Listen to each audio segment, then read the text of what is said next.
कराची के दो मुख्तलिफ इलाकों में आतिशज़दगी के वाक़यात। एहसनाबाद में फैक्ट्री में आतिशज़दगी, फायर ब्रिगेड की 2 गाड़ियां रवाना हो चुकी हैं, जबकि यूपी मोटर नागिन चौरंगी के करीब गोदाम में आग लग गई है। फायर ब्रिगेड की 3 गाड़ियां आग बुझाने में मसरूफ़ हैं।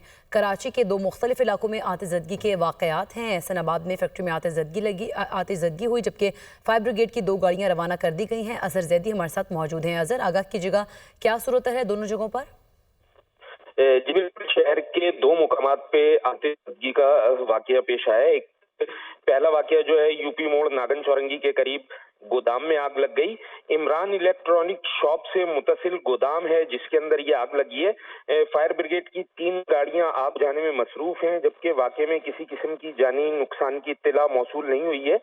फौरी तौर पर आतिशबाजी की वजह सामने नहीं आ सकी है, जबकि केएमसी फायर ब्रिगेड हुक्काम जो है वो आग बुझाने में इस वक्त मसरूफ हैं। फायर ब्रिगेड हुक्काम के मुताबिक एहसनाबाद में वाकई फैक्ट्री के अंदर भी आग लगने का वाकया पेश आया है, जिसकी इत्तला मिलते ही फायर ब्रिगेड की 2 गाड़ियां रवाना कर दी गई हैं। इस वक्त भी जो है आग पर काबू पाने की कोशिशें जारी हैं। जी ठीक है, आग पर काबू पाने की कोशिशें जारी हैं। अजहर जैदी आगाह कर रहे थे। आपका शुक्रिया।